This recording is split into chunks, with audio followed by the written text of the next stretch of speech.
Halo cuy, apa kabar? Pernah gak sih lo mikir kalau sebuah kasus tanpa saksi bisa nggak diproses secara hukum?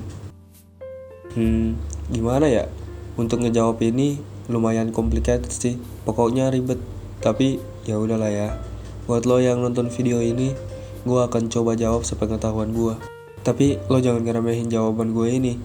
Karena apa yang bakalan gue jawab nanti ini merupakan jawaban yang relevan dan bisa dipertanggungjawabkan. Oke, langsung saja nih jawabannya. Well, untuk menjawab pertanyaan apakah kasus tanpa saksi bisa diproses secara hukum, gue langsung to the point aja nih. Jawabannya adalah bisa. Nah, untuk menggambarkan jawaban yang gue maksud, di sini gue butuh yang namanya contoh kasus. Contoh kasus berikut yang akan gue ambil ini adalah contoh kasus yang umumnya sering terjadi, serta seringkali ketika saat terjadinya kejadian peristiwanya, gak ada saksi sama sekali di sekitar lokasinya. Maka contoh kasus yang akan gue ambil ini adalah begal. Karena begal itu kan biasanya sering terjadi di lokasi-lokasi yang sepi dan tidak ada orangnya sama sekali. Ada sih beberapa kasus yang di lokasi rame, terus di jalan raya juga. Cuman ini kan kita lagi bicara yang konteksnya gak ada orang sama sekali. Dan hanya ada lo saja, beserta pelakunya. Nah itu kan biasanya cuma terjadi di yang namanya begal. Dan yang namanya begal itu biasanya si pembegal pada saat di lokasi yang sepi seringkali merebut sesuatu dari si korban secara paksa dan tiba-tiba. Setelah itu dia langsung kabur dan menjauh.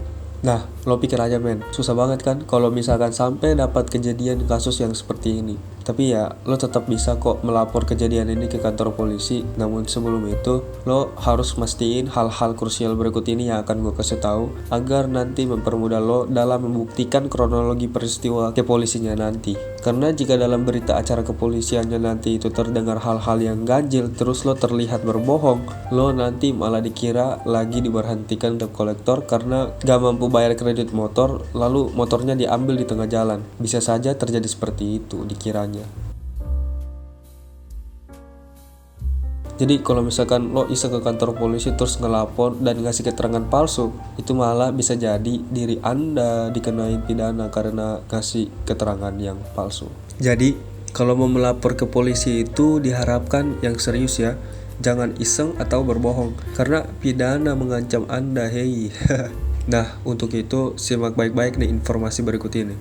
Well, dalam hal kasus tanpa saksi, maka yang akan dipakai adalah bukti petunjuk. Bukti petunjuk ini adalah semacam cerita keterangan dari lo yang bisa menggambarkan kejadian peristiwa ketika hanya ada lo dan si pelaku saja. Dalam hal kasus begal yang hanya ada lo dan si pelaku aja ini, keterangan mutlak yang harus lo punya adalah plat nomor dari kendaraan si pelaku. Ini wajib banget men, karena kalau lo nggak ada keterangan plat nomor kendaraan dari si pelaku, lalu lo nggak tahu identitas si pelakunya juga, nggak ada CCTV juga, ya kalau begini mah terima nasib aja cuy.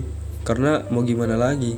Apa yang bisa lo pakai buat keterangan kalau sama sekali nggak ada bukti petunjuk yang bisa lo pakai? Jadi keadaan ini kayak maksa kita agar tetap harus waspada dan siaga dan harus sigap. Dan ingat, jangan lengah apapun yang sedang terjadi pada lo. Amit-amit kalau terkena begal, tapi informasi yang wajib lo punya adalah tetap harus mengetahui plat nomor daripada si pelaku, agar nanti polisi bisa lacak identitas orang yang memiliki plat nomor tersebut. Jadi dari keterangan itu polisi bisa pakai untuk melacak si pelaku.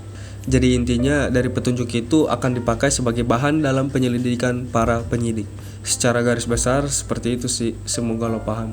Nah, kalau lo udah ada semacam beberapa informasi petunjuk yang bisa lo pakai untuk keterangan kasus lo, barulah lo pergi dan melapor ke kantor polisi sesuai tata caranya yang udah gue buat di video sebelumnya.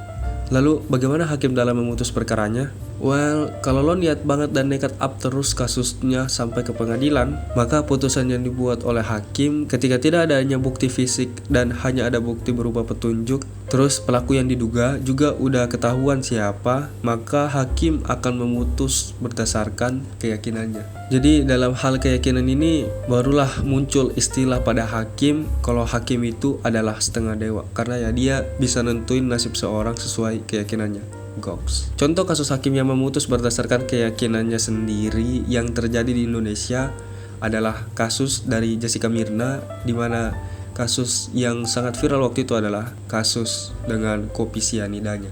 Jadi kan seperti yang kita ketahui, diduga Jessica lah yang menaruh racun tersebut di kopinya Mirna. Walaupun memang tidak ada bukti sama sekali, tapi dengan keyakinan hakim tetap memutus Jessica bersalah. Maka ini adalah putusan hakim yang berdasarkan keyakinan.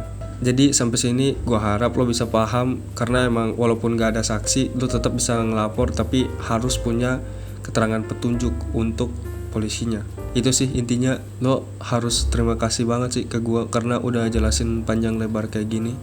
Setidaknya lo follow IG gue lah, Tot.